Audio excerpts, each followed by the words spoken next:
Buongiorno, buon pomeriggio, e buonasera, Lazio world. Welcome to your instant reaction pod. Consider this your stoppage time as we are here to review another Europa League victory between FC Twente and Lazio. I'm your host, Sean McIntosh, joined by my co host, Caleb Adams, and our good friend, Stevie. Stevie, excited for you to join us. We got a full house here tonight. I expected slim pickings. I thought I might have to go at this one alone. It's midweek here. My time, it's noon. It was a lunchtime kickoff. But I'll be completely honest with you guys. Middle of the week, I've got tons of meetings. I'm literally juggling a couple things. I've got the Lazio match on. I'm trying to focus as much as I can. So definitely going to be leaning on you guys. I've got some interesting thoughts of what maybe popped off my screen, as my brain is a little bit elsewhere. But first, I'll ask, how the heck are both of you doing? I'm doing great. Staying busy too with the new gig, but was able to unfortunately to catch this one, which is a rare occasion. So happy to be able to hop on here with y'all. Corporate Caleb. It is Actually corporate now. Yeah, actually corporate now. So what about you, Stevie? I'm still a bank president. I have a lot of freedom and autonomy, and very happy to come on Thursdays, especially if you guys are going to be a man short. I'm a Thursday specialist. Nah, I love it. If I'm Baroni with the rotation, you're my midweek Europa League guy. So always appreciate having you on, Stevie. Well, look, let's jump right into this thing. This was another match in which we saw some rotation from Baroni. You've got Pellegrini in place of Nuno. Romagnoli, Gigot getting his first, not just his first run out with the team, but it's a start there at center back. Marusic on the right. Your midfielders of Dele Bashiru and Vecino, and then you've got interesting that you've got Dia kind of playing in that central striker role with Pedro behind him, Chaun and Zaccagni as your wingers. This one, starts. 35th minute, or not even first 10 minutes, you've got a red card. So similar, in what Lazio faced against Juve, it's early in the match. This time we're on the other end of it. I'll be honest, I saw some of the quick replays of it. It looked really close. It was hard for me, at least when I saw a quick glimpse. I wasn't sure if the keeper ended up getting Dia in that position, but nice to see the call going in Lazio's favor. You don't really know what would have happened otherwise, and maybe that caused a little bit of what we ended up seeing. Maybe a different Lazio, at least in Europa League, from what we're accustomed to seeing. But 11-minute mark, it went down a man, and then 35th minute, you've got Pedro capitalizing. The young man is putting up quite a season in his late stages here. Another goal for Pedro, and then you see maybe a nervy ending. You're not quite sure if maybe some of the misses are going to come back to bite Lazio. It's not until the 87th minute, Isaacson finishes, buries his chance to really put this one away. Gentlemen, we'll start with you, Stevie. Give me your 3 words or less to describe this match. Cataldi, 2 goals. No, that was what I was about before the match, when we only had 6 outfield players on the bench rather than the 9 we were allowed. Obviously, we were short. We brought in Di Tommaso from the Primavera, who I was hoping was going to get an opportunity as a central midfielder. But, man, when I prepare to do this, I focus so much on my player of the match and then this 3 words comes up, and I'm not prepared. So I'm going to go to Caleb, and then I'm going to think about it. No, I feel that. I'm going to go with cleanup crew. That's what it was. It kind of felt like, we put up a new squad. Guys like Dele Bashiru, Pedro have kind of become those staples on that second team that we're balancing and rotating with in Europa League. Coming again, clean up, get the job done. It wasn't pretty this time around. It wasn't as emphatic as the other times, other performances in Europe this league. But hey, job done. I mean, we rested our players. Our starters got a break. Guendouzi got a much-needed 90-minute break, who has been playing a ton for us lately and for the national team. So we got the right guys got a break. Gigot, I think that's how you pronounce. How do you pronounce Gigot? Gigot? I've been saying Gigot, but yeah. Gigot. Finally, he exists. He's a real Lazio player. He's actually on the roster. Came in, did fine. So good for that. So yeah, it was a cleanup crew. Came in, cleaned up the job, did the dirty work, and we're out. Back to the City A play. Yeah, here's what I had, and you guys tell me again. I'm interested to see, obviously, your guys' analysis versus kind of what I was consuming as I was really distracted.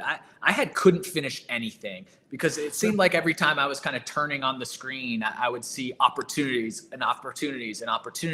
that we were missing, where there was Chauna late, where there was a couple really impressive plays from Pellegrini, but boom, either you're hitting the post or you're not quite finishing. It just seemed like there was chance after chance after chance. And when I compared that to some of the stats I was seeing, right, you take a quick run through total shots, 14 total shots for Lazio, 6 of those on frame, 7 big chances, 5 of those big chances missed, right? And it's not until that late conversion by Isaacson, which still was one that had to be looked at to make sure, everybody was on side.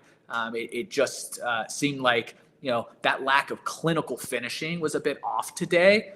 And then when I further take a step back, when we start looking at the positive, the fact that we still were able to walk away with 2 goals, obviously we were up a man, but how many times have Lazio in the past failed to take advantage? And then typically when we're talking about a match where we're ruining chance after chance and we're just like, man, our clinical finishing is off, we're talking about a draw if we're lucky, most oftentimes a loss. So to walk away with this, 2 goals on a night when our finishing was just off, kind of nice.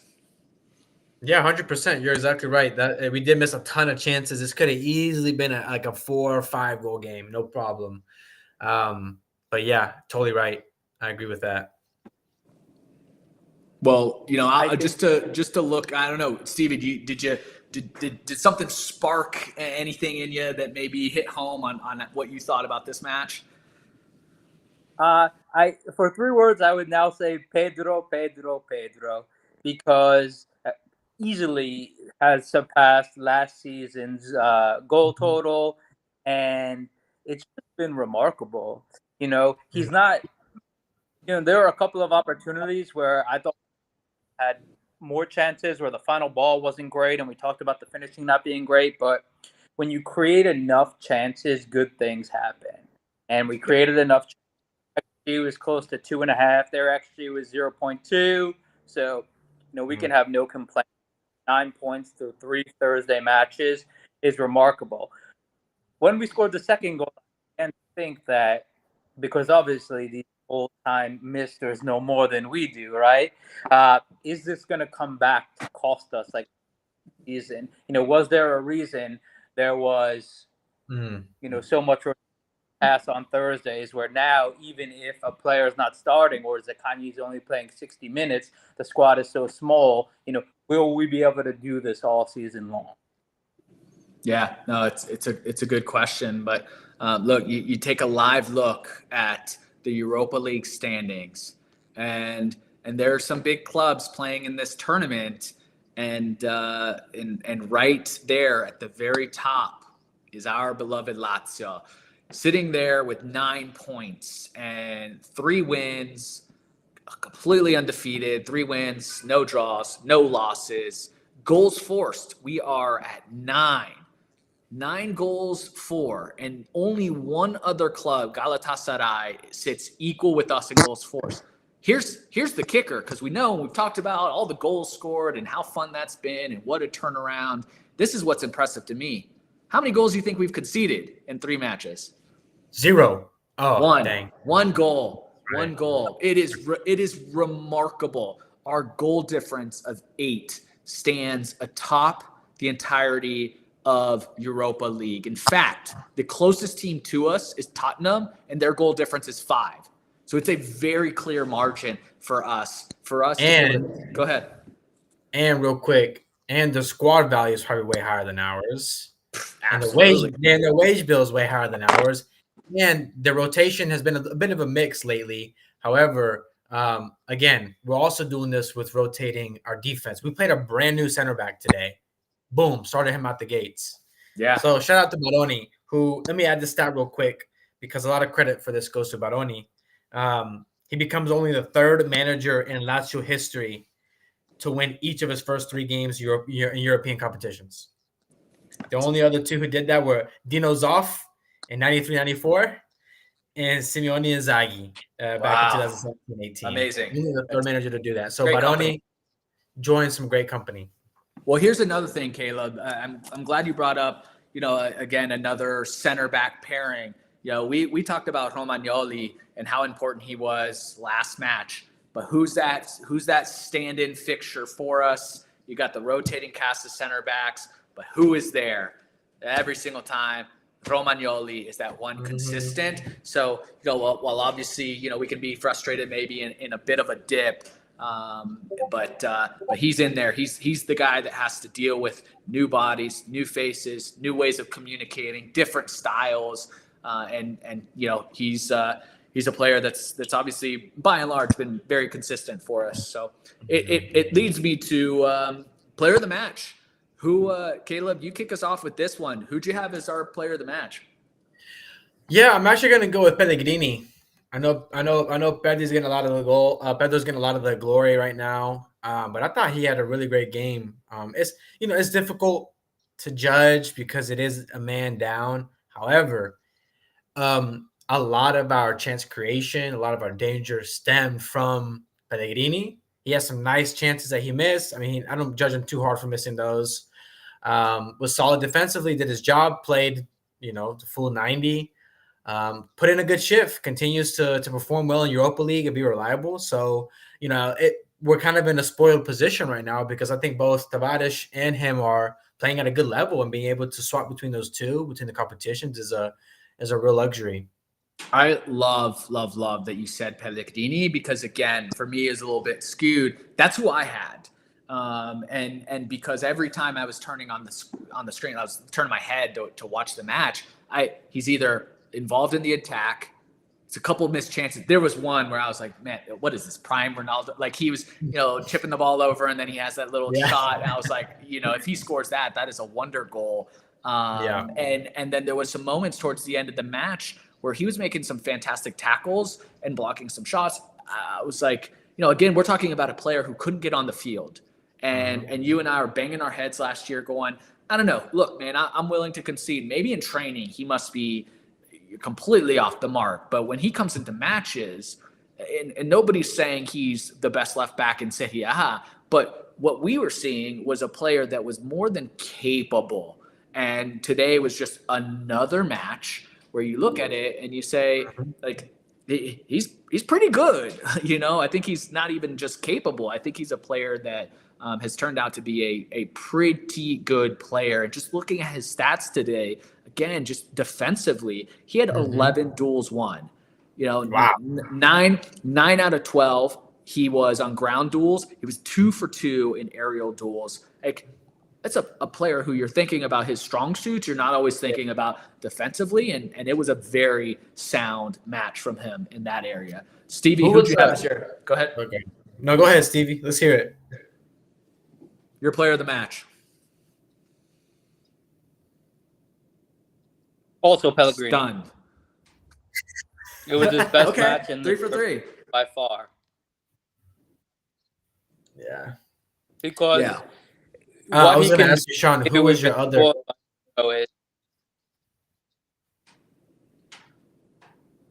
Stevie, I think your internet connection might be a little slow. Caleb, what was the question? I was just going to ask you, who was your other option that you were weighing? It was Pedro. Pedro. I want to give a quick shout out to Dele Bashiru. He played in an unusual role for him. Generally, he was one of the deeper defensive midfielders today, and it was kind of interesting to see how he would do because this isn't he isn't an attacking midfield position. He isn't in the box to box. This was one of those pivot positions, but I thought he was solid, covered enough ground, got that assist to Saxon, making that run late into the game, still having the energy, still having the ability to push forward. So he had a decent showing as well. But again, all of these are is 10 guys against inferior talent. Yep. Right. But sure. we need people. But last year, our first team in Champions League sometimes wouldn't get it done, right? Like our first team wouldn't get done against inferior talent in the league, right? But we're getting those results under Baroni. The ones that we have to win, we're getting them. And that was kind of rare last season, to be honest. No, that's important to know, right? It is important to say, look, yes, you're up a man, so let's not get too ahead of ourselves. But then it is comparing it to the past when we would blow those chances. So. Yes. Yep, 100%. Stevie, on the flip side, who did you have as your bidone? I hate that it's Chauna for me because we're 20% in, and I watched the preseason. This guy has end product, so it's something here, either nerves, anxiety, I don't know. But I mean, some of the chances he missed, he didn't miss them closely. He really missed them. Yeah, particularly that one at the end, right, where he's coming down on the right side and he tries to curl that in. I mean, right, that's like if it's Zaccagni, that's hitting the back of the net. That's his bread and butter. And you see Chauna in that position, and you hope that's when he bags for a little bit of that confidence boost. But yeah, he was my bidone because for that reason when I was watching him, it was just seems to be a little bit of frustration, and you saw in his body language, right? He missed those chances, and he's kind of just like, banging his hands against his knees and knows that, it wasn't a top performance from him. Caleb, what about you? Yeah, I had him as well. And I think the biggest thing for me right now is, I mean, these guys this is not like a top team in Eredivisie. This is a guy who had over 30 appearances in Serie A last year. So it isn't like he's completely new to playing at this level. But it's been a bit concerning because watching him play, I know he's talented, but he looks like he's a level below everything or everyone around him. And I don't know what it is. I think it is a mental thing, Stevie. A lot of players have been seeing rises under Baroni. Chauna, for whatever reason, is not really getting to that level and that sharpness that everyone else is getting to. But it is a bit concerning. He's still 20 years old. I get that. Pump the brakes. That doesn't mean anything. But this is a France international. If you're making any youth teams in France, you're good. Like, they're stacked. And so I'm very concerned with how development's going. And thankfully, we're not having to rely on him right now. Right? Thankfully, we're not having to rely on him. However, this is an investment for us. So, yeah, I hope we can get it together. I really do. Yeah, here's another area that I'll give Baroni a ton of credit for because, it's been a tough start to the season for Chauna, and I think a lot of managers would then shelf a player like that and not be willing to take a risk. Not only is he getting this playing time, but he's getting them from the start of matches. So I think that's going to be really critical to his confidence, to see Baroni kind of nurture him. Hopefully he doesn't see a miss like that at the end of a match, kind of like building and mounting as far as pressure. We saw it from Tati last year, right? And it just kind of compounded, and it makes it even worse when you have a player that's kind of, whether it's behind you or in front of you, like Ciro Immobile, and then maybe he wasn't getting the consistent time. So I so far like this approach from Baroni to still trot Chauna out there, to obviously give him a little bit of confidence. I also think that I would like to see a little bit better body language. I know he's frustrated, but he has every opportunity to grab a starting position at right wing. I know he's left-footed, but we play with inverted wingers. Isaacson is a left footer as well.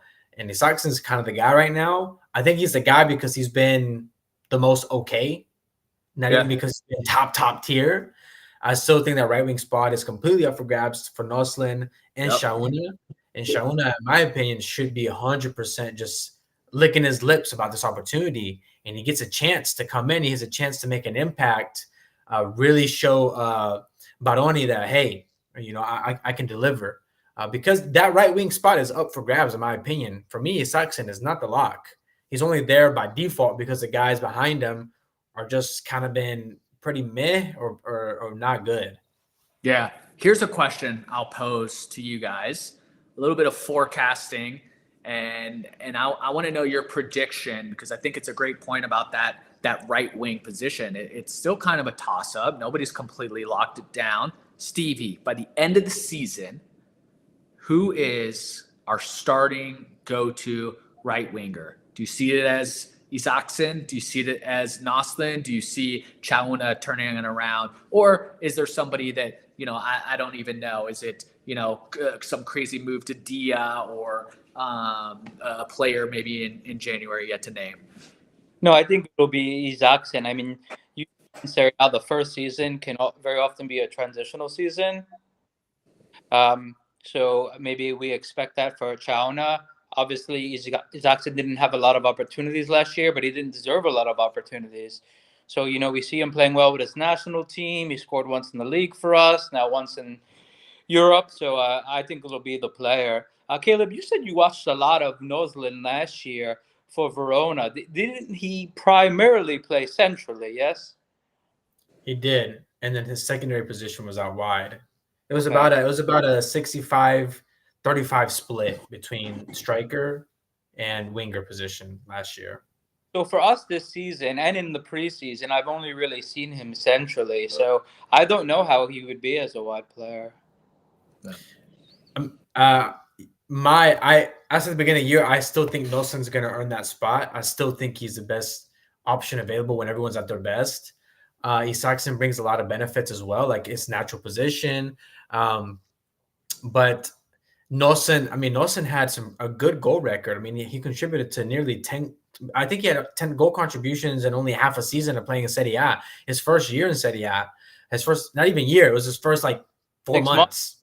Yeah, I mean, so he can do it in Serie A. It's just a matter of, I don't know if it's a mental thing. I don't know what it is. I really don't know. Unfortunately, he was banned for 2 other games after his accidental tackle, which I think was an absurd thing.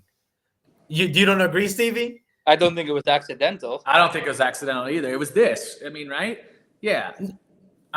You thought he elbowed him on purpose? Yeah. I think so. I think had that been on the other way around, if that was David Luiz, we'd be going nuts. I think, yeah, I don't know. And it's less cynical to me, but maybe I'm a optimist. I look for the best in people. Yeah, well, anyway. So did the referee for David Luiz's case. Oh no, it's about the what he say? It was about the force. And not some nonsense. Come on, a swing is a swing. Oh, Douglas, you're talking about Douglas Luiz. Yeah. They said David. I'm like, David. No, I said Douglas Luiz. Forever. Yeah. No, he. So that to me, for me, it's the doesn't matter about the four. He threw it out there. Okay, whatever. Point is, I still think we're gonna see redemption arc from Noslin. Fair. It's tough. We'll miss the Porto match. Well, I was gonna bring to my. Yeah. These were opportunities for players that aren't playing in the league to earn, a greater opportunity, because it seems like Tati and Dia have definitively earned the number 9 and the number 10 shirt. So for Noslin, this was his opportunity, and it's unfortunate, but it may take a little while for him to get back in.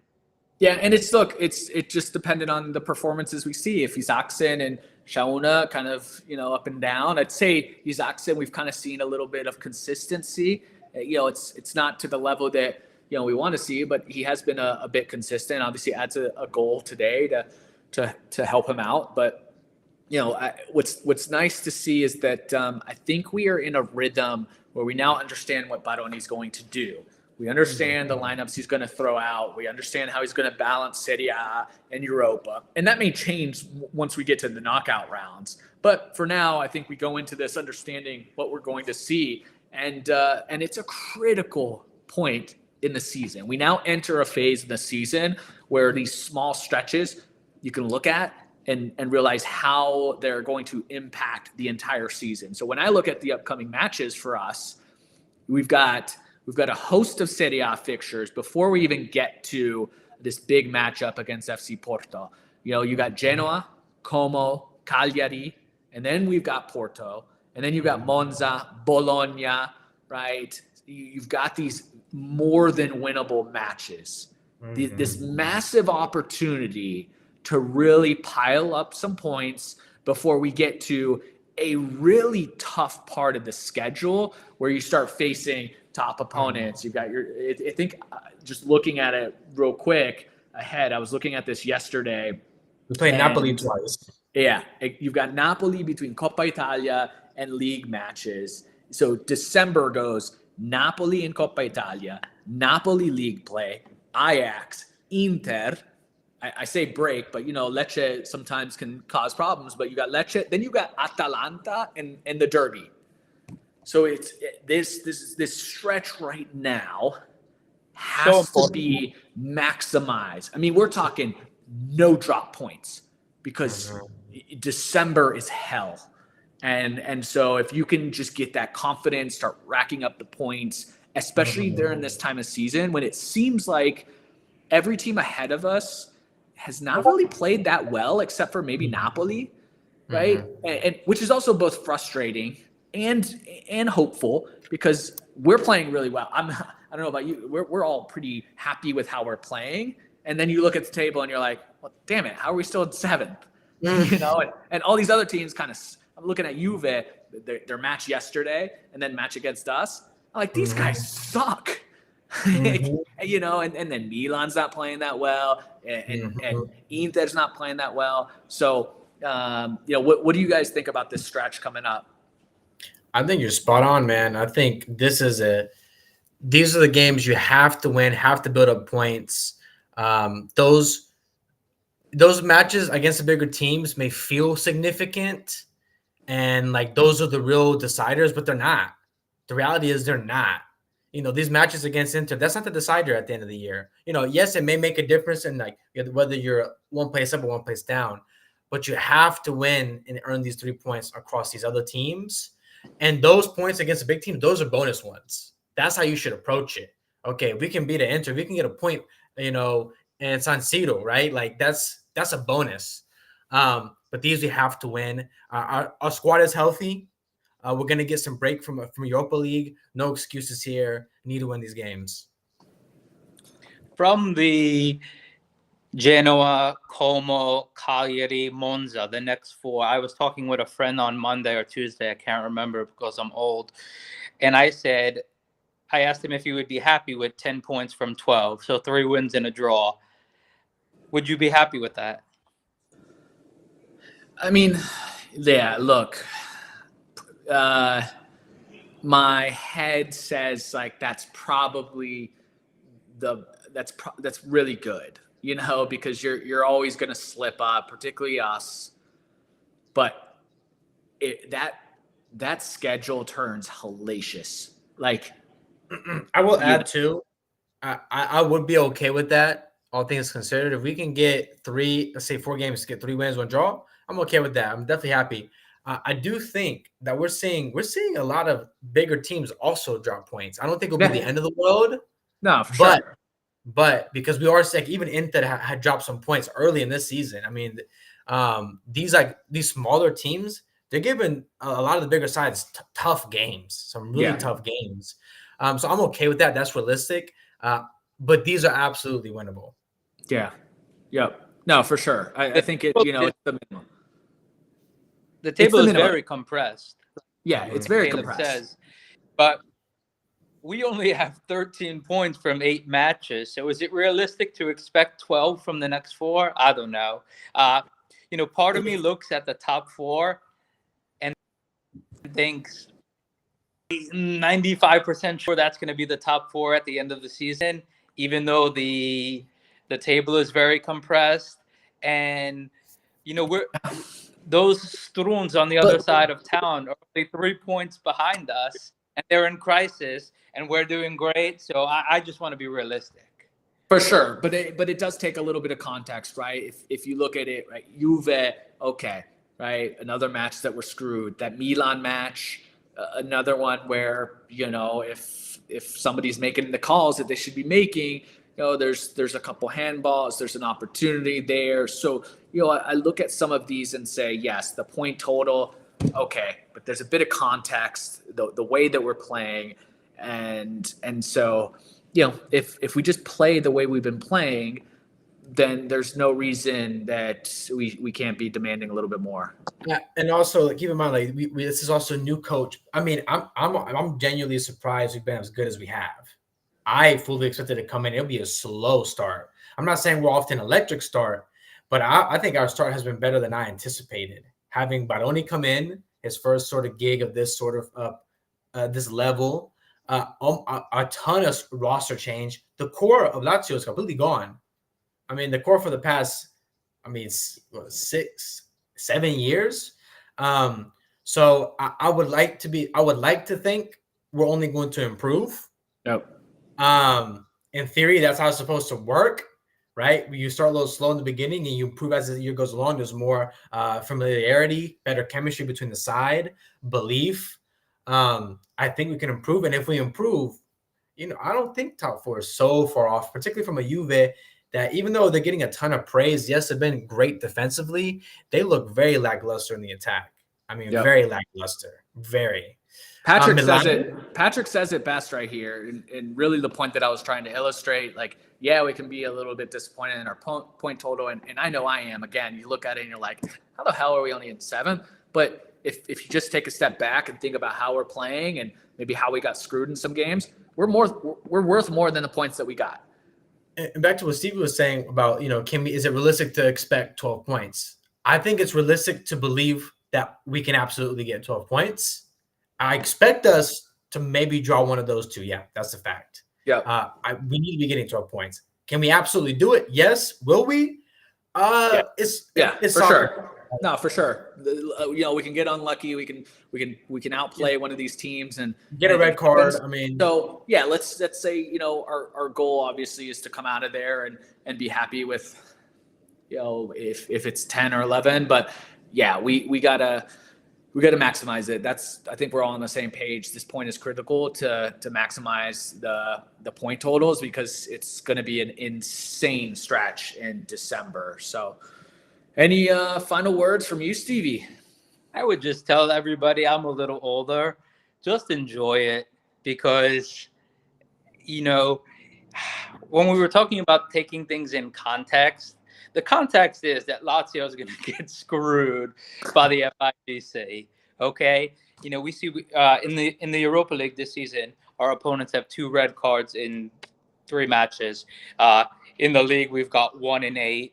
We might not see a second for the rest of the season. So, it's us against the world. We know that. Let's enjoy it. Is it realistic to think we're going to finish in the top 4 every season? No. Does Sean predict we are every season? Yes.